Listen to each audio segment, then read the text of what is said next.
82 000 $, c'est le prix du Bitcoin aujourd'hui le 6 mai 2026. Après une remontée de plus de 35%, tout le monde commence à crier que le bull run repart. Sauf que pendant que tu te demandes si tu dois acheter, moi je suis en train de préparer une des pires corrections qu'on ait vues depuis 2022. Dans cette vidéo, je vais te montrer pourquoi le crash de 2026 est de plus en plus probable. Comment t'y préparer concrètement et surtout ce que moi je vais faire pour transformer ce crash en une des plus grosses opportunités de ma vie. Mais avant qu'on rentre dans le détail, laisse-moi juste te poser une seule question. Tu sais combien de gens ont perdu 80% de leur wallet en 2022? La majorité des investisseurs crypto. Et ce qui est fou, c'est que le price action qu'on vit en ce moment ressemble énormément à celui qu'on a vu en mars 2022. Quelques semaines ou mois avant que le Bitcoin s'effondre à 15 000 $. Si tu regardes la vidéo jusqu'au bout, tu feras partie des gagnants et tu profiteras de cette opportunité unique. Pour comprendre pourquoi le crash arrive, il faut déjà comprendre pourquoi personne ne le voit venir. Et pour ça, je dois te parler d'une thèse, celle qui domine la majorité des investisseurs crypto. Cette thèse, elle s'appelle le super cycle. L'idée est simple. Pour la première fois dans l'histoire, les cycles de 4 ans Bitcoin seraient finis, donc plus de bear market et à la place une longue montée poussée par les institutionnels, les ETF spot et l'adoption massive du Bitcoin. Il y a certains influenceurs d'ailleurs qui défendent cette thèse crypto depuis des mois. Et en étant totalement honnête avec toi, leurs arguments sur le papier tiennent vraiment la route. Les ETF spot, c'est une vraie révolution. BlackRock, Fidelity et les autres ont apporté des milliards sur le marché. Trump est ouvertement pro-crypto, ce que aucun président américain avait fait auparavant. Et l'adoption institutionnelle, elle est bien réelle. Tout ça, c'est factuel. Et c'est précisément pour ça que le super cycle, il séduit autant. Il s'appuie sur des faits qu'on ne peut pas du tout contester. Il y a également un argument que les défenseurs du super cycle utilisent, c'est le S&P 500.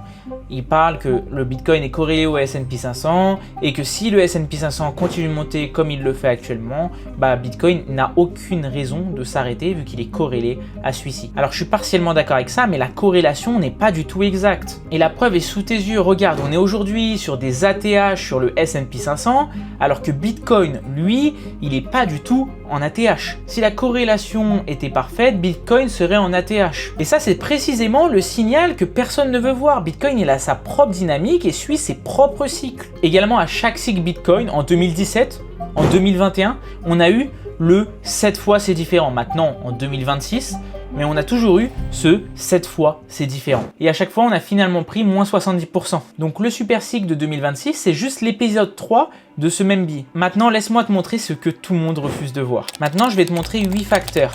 Pas une opinion, pas une intuition, simplement des données et des données que la majorité des investisseurs crypto ignorent. Pris séparément, chacun des éléments que je vais te présenter pourrait être anecdotique, mais ensemble, ils dessinent un et même scénario. Le signal numéro 1, c'est que la hausse actuelle est artificielle. Quand tu regardes les flux on-chain, tu vois clairement que la majorité de cette remontée n'est pas portée par du spot organique, mais plutôt par des positions à levier. Ça veut dire que le pump qu'on vit actuellement, c'est une bulle de papier. C'est pas la réelle demande. Et les bulles à levier, ça se liquide en cascade. Le signal numéro 2, c'est la carte de chaleur de CoinGlass. On vient tout juste de chasser les liquidités au nord, comme tu peux le voir ici, ce qui veut dire que les shorts récents ont littéralement été liquidés. Mais regarde, si on regarde en dessous, il reste une masse énorme de liquidités au sud à des niveaux qu'on n'a pas touchés depuis maintenant un petit moment. Et honnêtement, le marché, il a tendance à aller chercher ces liquidités. C'est exactement le profil d'un local top. Signal numéro 3, depuis le bottom, on est monté en escalier, sans aucun retracement majeur. À chaque palier, des liquidités se sont accumulées en dessous, comme tu peux le voir ici, et on n'est jamais venu les chercher. Un marché sain, il faut comprendre que c'est un marché qui retrace. Un marché qui ne retrace jamais, c'est un marché qui prépare un retour violent vers ces niveaux. Signal numéro 4, la macro. Le Fed Watch Tool, l'outil officiel pour anticiper les décisions de taux d'intérêt de la Banque centrale américaine, prévoit en ce moment 0 baisse de taux sur toute l'année 2026. Et historiquement, sans pivot dovish de la Fed, le marché crypto n'a aucun carburant pour repartir vraiment. Donc tu as deux options là-dessus. Soit la Fed surprend tout le monde et baisse les taux, donc ce qui est peu probable, soit elle confirme les attentes et la liquidité reste absente. Le signal numéro 5, c'est que le RSI Weekly de Bitcoin en ce moment est positionné autour de 50. Pourquoi c'est important? Parce que historiquement, le RSI a tendance à se rappuyer sur les 50 avant de continuer dans son sens. Et quand je regarde mars 2022, juste avant le crash final vers les 15 000 $, le RSI était exactement au même niveau avec exactement les mêmes volumes. La signature technique est littéralement identique. Le signal numéro 6, c'est le Fear and Greed Index. On est retourné dans un endroit neutre alors que pourtant on est censé être sur une année de bear market. J'ai un peu l'impression qu'on est sur un déni collectif sur le marché crypto. Le signal numéro 7, c'est le narratif. Le conflit Iran-US qui aurait dû être un catalyseur géopolitique majeur est déjà littéralement oublié. La résolution diplomatique est déjà intégrée dans le prix. Ça veut dire qu'il n'y a plus de bonnes nouvelles à attendre. Côté géopolitique, toutes les news qu'on peut voir bullish ont déjà été pricées. Et quand tout le positif est pricé, il reste seulement le négatif à venir. Signal numéro 8, et c'est plus mathématique. Si je regarde les 2 derniers cycles de Bitcoin, il s'est écoulé exactement 1 an entre le top du bull run et le bottom du bear market. Décembre 2017, décembre 2018, on a eu le bottom. Novembre 2021, le top. Novembre 2022, le bottom. Notre top de cycle, c'était fin 2025, exactement en octobre 2025. Si l'histoire se répète encore, le bottom arrive entre octobre et décembre. C'est pas une intuition, c'est quelque chose qui s'est vérifié à chaque cycle. J'ai 8 signaux indépendants, mais qui convergent tous dans un seul sens, la baisse. Maintenant, je vais te montrer concrètement ce qui s'est passé en 2022, juste après ce moment exact où on est aujourd'hui. Parce que c'est très probablement ce qui nous attend dans les 6 prochains mois. Avril-mai 2022, on a effectué un top local à 48 000 $, avec un pattern très similaire avec celui qu'on a fait actuellement. Sauf que moins d'1 an plus tard, on était à 15 000 $. Ce qu'il faut comprendre, c'est que quand le marché repart comme ça ne veut pas forcément dire qu'on repart en bull run. On est toujours dans une tendance baissière long terme et il n'y a pas du tout de quoi s'emballer à se dire qu'on repart en bull run.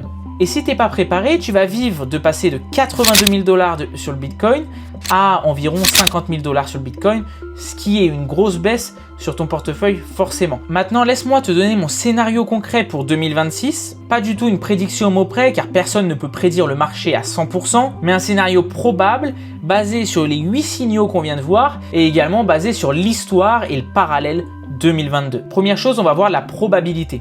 Selon mon analyse, on a honnêtement entre 80 et 90% de probabilité de venir faire un nouveau plus bas en 2026. Et quand je dis nouveau plus bas, je veux bien dire en dessous des 60 000 $ qu'on a eu récemment. Je suis serein sur cette probabilité parce qu'aucun signal isolé pourrait me convaincre, mais 8 signaux qui coïncident ensemble, là, ça me convainc beaucoup plus. Deuxième prédiction, le timing. Le pattern temporel des 2 derniers cycles nous donne une fenêtre plutôt précise. Notre top de cycle, c'était en octobre 2025.